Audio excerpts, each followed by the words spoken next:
Hello everybody, welcome to The Naked Truth. I'm Lady Liberty.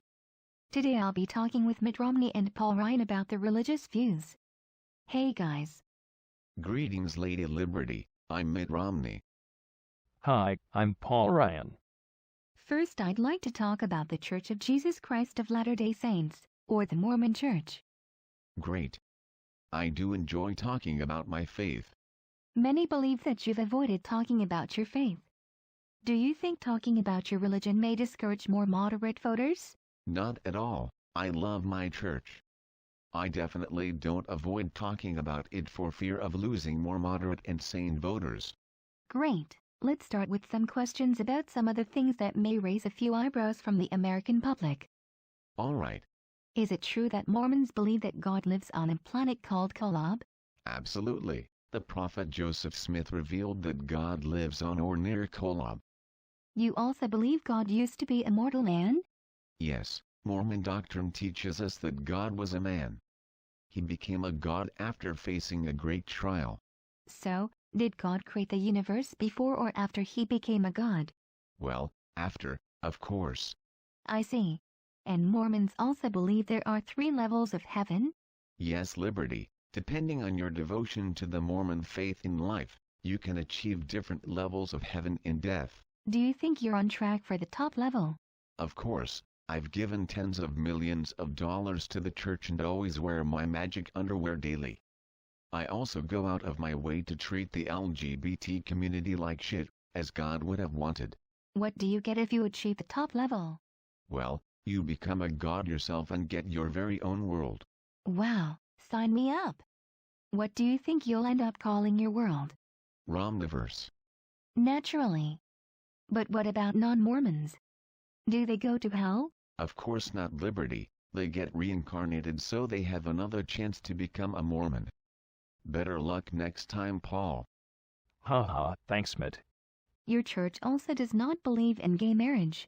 Definitely not, Liberty. Homosexual relationships are immoral and unnatural.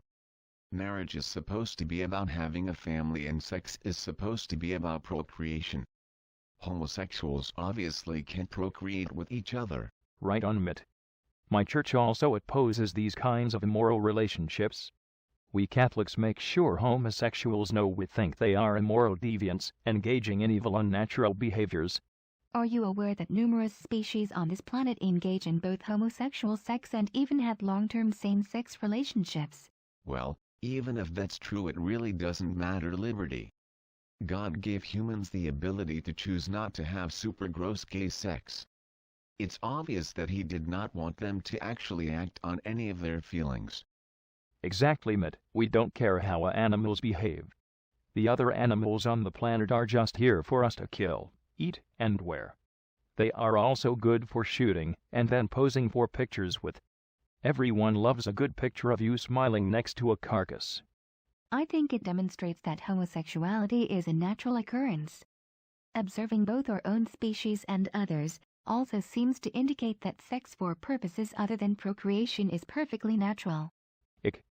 That's an absolutely disgusting idea. I'm concerned about you, Liberty. I'll pray for you.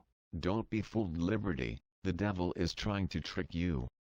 The Bible and Book of Mormon clearly indicate sex is only for procreation and that gays are evil.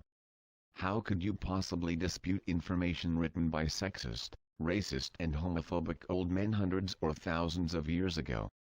God spoke through them and wouldn't have lied to us.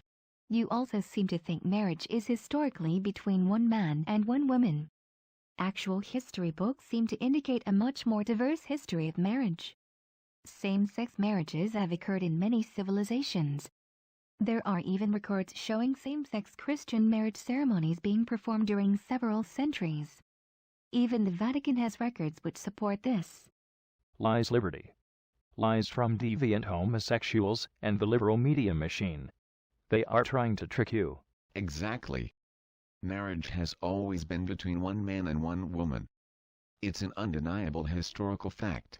But Mitt, how can you believe that? Your own church practiced polygamy for many years. Oh right, well that was divinely ordained. God wanted us to have many wives and then changed his mind. God can change his mind, you know.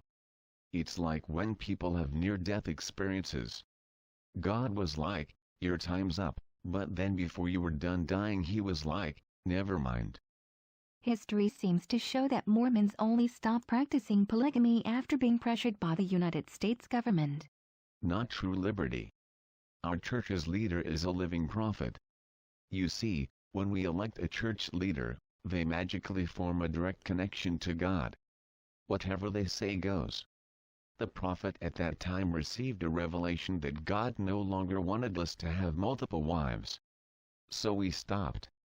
Just like when our leader had a revelation that we should no longer be a white supremacist church in the 1970s. After he told us that, we started treating black people like equals right away. If your leader had a revelation that all men should have sex with other men on a regular basis, would you? Absolutely, Liberty. Our leader is a prophet with a direct line to God. If he thinks I should have gay sex, I'd be happy to. And you, Mr. Ryan? The Pope also has a direct line to God. I'd absolutely be for having lots of gay sex if the Pope revealed it was God's will. I'd even make my ass available to any man who may need it to fulfill God's plan. How generous.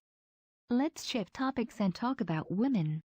Both your religions seem to support more conservative traditional gender roles. Absolutely.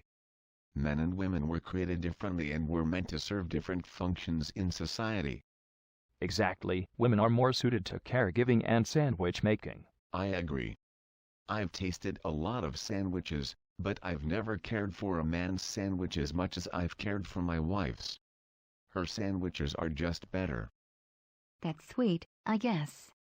Does that mean you don't think women should have jobs? Not at all. Raising children and making sandwiches is a job in and of itself. In addition, poor men may also have to send their wives off to bring in an extra paycheck. Do you think people will find that sexist and offensive? Look, Liberty, if God wanted men and women to be equal, we'd all have penises, wouldn't we? No comment. Let's move on. Both of your religions support pro-life agendas? Definitely. I even co-sponsored the Sanctity of Human Life Act that would define a fertilized egg as a human being. Don't fertilized eggs lack the necessary characteristics to define a human being? Even early-stage embryos used in embryonic stem cell research have yet to begin forming a body. How can something be a human being if it doesn't even have a brain? They don't have the capacity to feel pain or emotion. They have no self-awareness. They are just a bunch of unspecified cells. Wow. Liberty, I'm disappointed in you. Children have souls from the moment an egg is fertilized. We can't just ignore that. Exactly. You can't ignore the fact that they have souls. How do you know they have souls? Just trust us. Religious people just know these kinds of things. We have superior morals and understand the universe in ways other people can't. If you create laws based on religious definitions of life, marriage, or anything else, are you not essentially imposing your religion onto the rest of society? I don't see the problem. Society lacks a strong moral center right now. All these immoral gays, promiscuous sluts and other liberals need to be brought back on track. Exactly. We've let the gays and gay-sympathizing liberals take this country down an evil path. Our path is the right one. We believe in Jesus. We know what we're talking about. Isn't imposing religious moral codes onto society a violation of the religious freedom of others? Liberty, I think you questioning and criticizing my beliefs is a violation of religious freedom. But standing up for my beliefs and trying to force them onto other people most certainly is not. It's what society needs. They need us to save them. We have to save as many as we can before the end times come and I move on to Romniverse. Romniverse will be a much better place. It will be gay-free and the poor will know their place and stop trying to bring the rich down. Absolutely, we have to put a stop to the godless liberals and their depraved evil ways while we still have time. And on that note, I think we've run out of time. Thank you for your time, gentlemen. It's been most enlightening. Thanks, Liberty. I'll pray for you and your other fellow godless liberals, Liberty. I'm Mitt Romney and I definitely did not approve this message. And I'm Paul Ryan, and I hate gay people.